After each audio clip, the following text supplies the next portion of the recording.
tere, mina olen Sten-Markus Taasvili ja ma olen almost ready to go.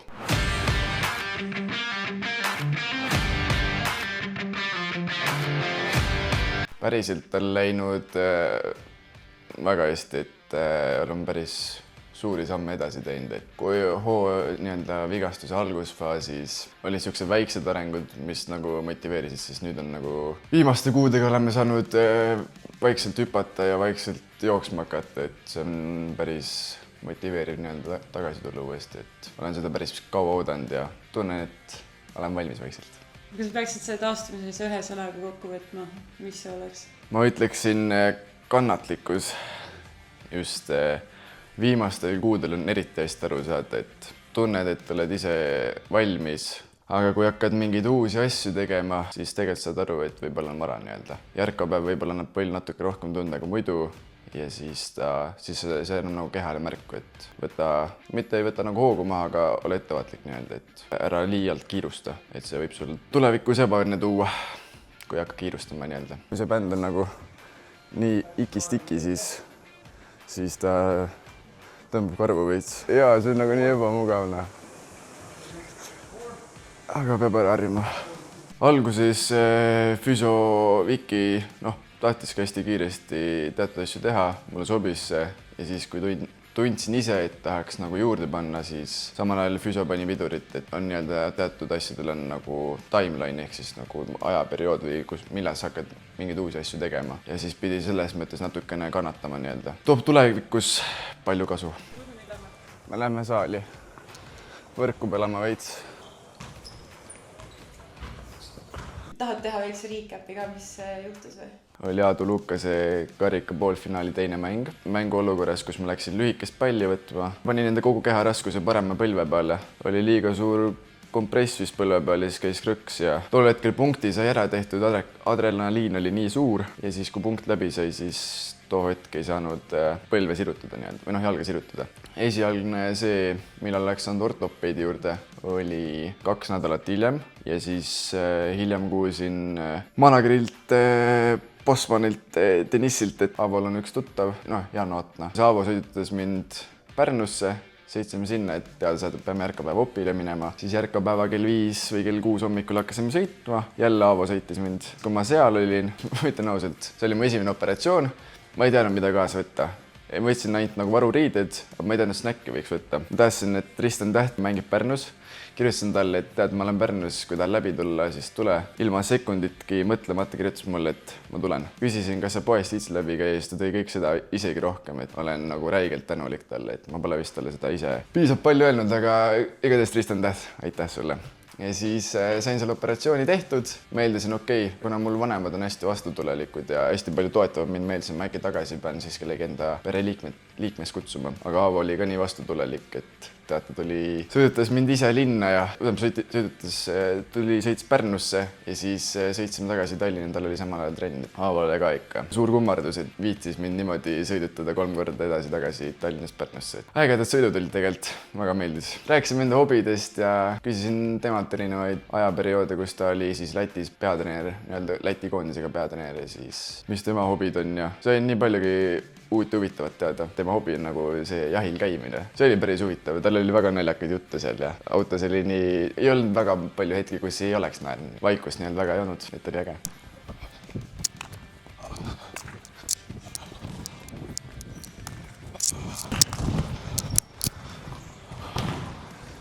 Uuesti sama asi või?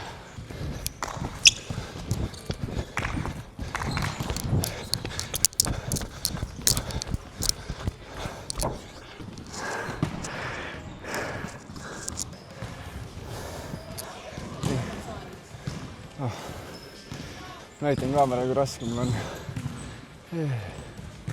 Aavo sõidutas mind tagasi TalTechi. Ma ei olnud suuteline või võimeline sõitma veel autoga, kuna mu jalg oli täiesti sirge ja väike kõverdus oli ebamugav ja valus. Ma vahepeal rentisin Audis ühikat ka. Mingi teine päev, kui ma sain juba sõita vaikselt, siis ma käisin ühikast läbi ja lasin Karl Kreegil tuua või ütlesin talle, kas sa viitsid mul asjad tuua ja siis ta oli tol hetkel vaba aeg. Ta tõi mul ilusti ja siis ma tõin enda asjad autost ära ja siis ma tiksusin kodus nii kaua, kui sai jälle normaalselt koha peal trenni teha. mis kõige frustreerivam asi oli, mida sa teha ei saanud? no see on tegelikult ikka veel. No ma saan teha seda, aga igatahes imelik on teha sääretõstet just, sest kui ma teen sääretõstet, siis see põlv läheb veits kompressi alla ja ta on ebamugav. No eks see läheb ajaga üle, aga lihtsalt see on praegu see, et tahaks nagu normaalselt teha teatud harjutusi, siis see on üks harjutustest, mida peab tegema, aga üritaks ise vältida, kuna ta on lihtsalt nii ebamugav. Või siis näiteks sarnane asi on see, kui ma olen põlvede peal ja üritan selge võimalikult taha viia, siis on samamoodi põlvel enam niisuguse suure kompressi ja aga eks ma töötan veel selle kallale, et läheks üle. Tähendab peas märku, et kui läheb veits üle selle nurga, mis sul on, siis niisugune tunne, et nagu jääb uuesti plaks, aga see on lihtsalt peas kinni jälle nagu ikka. Millal sa esimest korda tundsid seda, et okei, ma hakkan nagu vaikselt tagasi tooma? Ma ütleks siis, kui olid esimesed jooksusammud. Okei, väikeste hüpetega sa said ikka enam-vähem palli teha, aga ma ei olnud nii liikuv. Ja kui sai esimesed jooksusammud tehtud, siis palli alla minek, kui ma teen alt söötu, siis oli palju nagu loogilisem ja käis kuidagi naturaalsemalt. Kui esimesed jooksusammud tulid, siis ma lihtsalt okei. Siin on vaja ainult palju puutet teha ja siis olen enam-vähem valmis. Enam-vähem aprilli algus jah, ütleme aprilli 5 umbes hakkasime pihta ja oli need esimesed jooksusammud, kuigi see jooksuga oli ka naljakas see. Jooksmine ei tulnud üldse lihtsalt, sest kuna ma jooksin hästi imeliku tehnikaga. Nagu eelmises episoodis ütlesin, et jalutamine oli hästi naljakas, et mõlema jalaga lonkisin, siis nüüd jooksuga oli see, et vasak jalg nagu oli liikuvus on normaalne, paremal jalal käis just see sääre osa käis nagu veits külje peale. Ehk siis see oligi nagu see, et okei, selle peab tegelema. Aga nüüd on jälle okei. Ebareaalne. Videoks muidu kõige reitsimad asjad, mis ma pole teinud veel. Eks ma veits nagu ise tituleerisin sind abi-treeneriks ka, eks ju. Mis sulle selle juures tegelikult meeldima hakkas? Aus vastus on praegu, et ei hakka midagi meeldima. Kuidagi oli nii raske. Üldse see hooaeg läks selle poolest aia taha, et mul jäi hooajate valmistus tegemata ja siis selle pealt minna otse mängima, siis on loogiline mingi vigastushetk või sihuke moment tuleb, et pead väljas olema veits. Siis mul tol hetkel oli selja probleem ja Valdis mulle andis küll paberi kätte, et nii-öelda ta andis mulle servipaberi, kuhu mängijad servivad. Märgi sinna nagu punkt, kus ta just pani. Naljakas oli minna veits peale niimoodi selle mõttega, kui ma ei tea, mis nad taktikaliselt teevad. Ma lihtsalt teadsin seda, et mis nende servisuunad on, aga rohkem ma ei teadnud midagi. Ja niimoodi pingi peal lihtsalt istuda ja kaasa elada pole minu teema. Mulle meeldib rohkem mängus olla, sealt saab selle emotsiooni kätte ja aga nagu olukord on sihuke, et peab ise pingil olema niimoodi, et ei ole olnud võimeline mängima teist mängijat üle, siis on nagu arusaadav, aga kui sa oled vigane, siis on keeruline nii-öelda kaasa elada, et sa ei saa nagu tiimi aidata niimoodi, nagu sa tahaksid. Ei, no ma üritasin pushida, aga naljakas oli see, et võrkpalli, kui sa oled võrkpallis mängus sees just, siis sa annad ülipalju plaksu. Siis sama asi on ka abitreener, seda plaksu anda, aga kuna mängijad keskenduvad ainult mängule ja sina ootad enda kätt niimoodi, et tuleb äkki, siis ma jäin tihtipeale hängima lihtsalt. Siis ma olin mingi, mul vist üks klipp ka, kus ma jäin niimoodi hängima, siis ma mingi selge.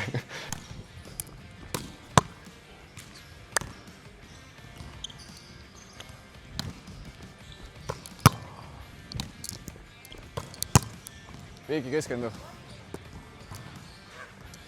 Sorry. Kes meeskonnast sind kõige rohkem pushis? Kuna meil oli niimoodi, et minu rehab oli pärast meeste trenni, siis ma enamasti pidin üks ennast pushima või siis füsio pushis meid, et sa suudad rohkem nii-öelda. Aga meestest võistkonnast ise, tooks 2 nime. Mikko oli see, kes üks jõuks lihtsalt ütles, et see jõuab palju rohkem, aga siis ma tegingi ja siis ta ütles, et nüüd sa hakkad äkki lihas ka kasvatama, et siuke nagu naljaga, aga mulle meeldis see nii-öelda. Ja siis, aga mulle meeldis see, et Kusti oli hästi toetav, et kuna tal endal on ka nii-öelda seljaoperatsioonid on, seda nagu teab enam-vähem, mis ma pean läbi nagu elama, et ta oli siuke hästi toetav, küsis mitte iga päev, aga iga kord, kui ma nägin, küsis, kuidas on ja millal hüppama hakkad ja siuke naljaga ikka, aga toetav oli, mulle meeldis see. Ebareaalne.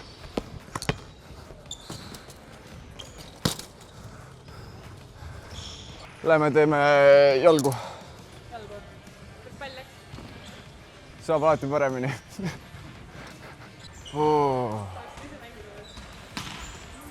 Meita sellel tasemel, aga muidu küll jah. Aga läheb veel 6 aega, siis olen valma, aga pre-seasoniks olen ready.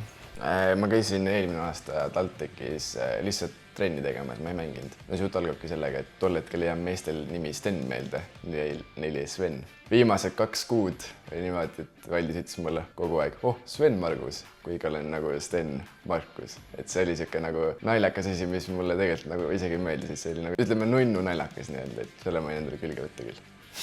Pärast oppi mingi hetk hakkasin vähe rohkem higistama, muidu pallis väga higistama.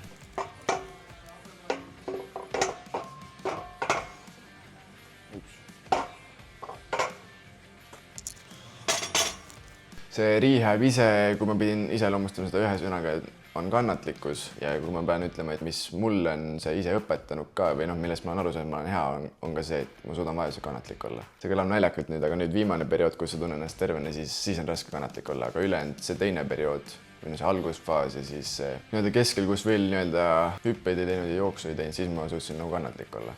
Aga nüüd see, kus sa tunned ennast nagu füüsiliselt nagu väga okeilt, siis on nagu raske hoida tagasi, aga ma üritan nagu leppida sellega, mis on ka ülimalt keeruline. Mul hakkasid esimesed jooksud ja hüpped, kui ma tahtsin ise rohkem. Ja no ei suutnud füsioga nõus olla, mis oli väga hea, et ei suutnud. Siis kui nagu ma oleks jälle varem pihta hakanud, oleks võib-olla mingi tagasilõik tulnud. Et siis ma suutsin endale käe ette panna. Ja nüüd see viimane periood. Eks mul pereliikmed on hästi suure võrkpallihuvilised, siis olen ka rääkinud enda olukorrast, siis nemad on mul nagu öelnud, et võta rahulikult, et sa olen niigi kaua seda 5 kuud teinud seda taastusravi, et miks sa nüüd peaksid tagasilööke tegema, võtta ikka rahulikult, et tee nii, et järgmine hooaeg oleksid võimalikult terve.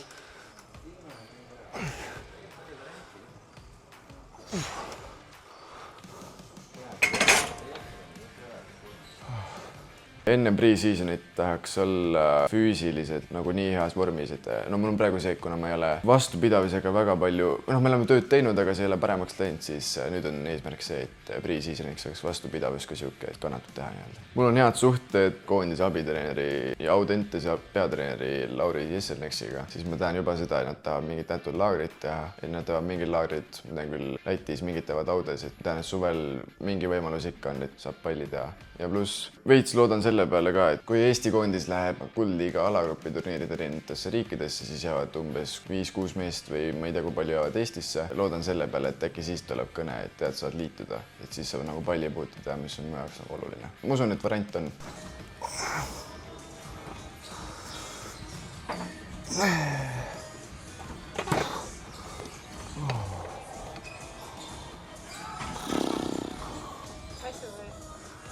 Tsipa. Oi, ma ei tohi ropendada ju. Sääred on nii kinni. Oh my god. Ma olen nagu nüüd väga motiveeritud ja äkki toon niisugust teistsugust emotsiooni või no ma tahaks loota, et ma toon.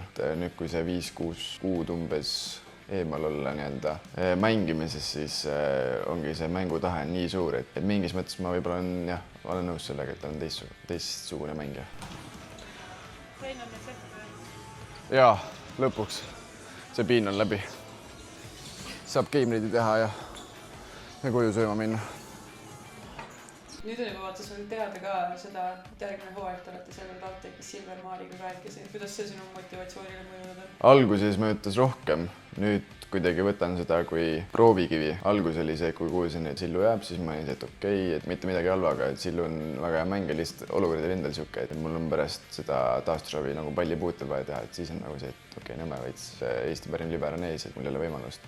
Aga nüüd, kui ma olen mõelnud, siis ongi hea, et mul Eesti parim liber on ees, ma saan mingid näpunäited, saan ennast proovile panna, kui palju mul jääb sellest tasemest puudu nii-öelda, et siis saab selle nagu nii-öelda reality checki. Mis hinde sa annaksid oma taastumisel 1-10? Ma ütleks 8 või 9, kuna kõik on nagu mega sujuvalt läinud ja need 2 punkti jääb selle poolest puudu lihtsalt, et kuna mu vigastus on lihtsalt nii tõsine ja ei saa ise kiiremini nagu peale minna, siis selle poolest need 2 punkti jääb puudu. Mul oli mingi märtsikuu juba siuke, et mul on nii siiber sellest juksi tegemist, tahaks palliga puutuda.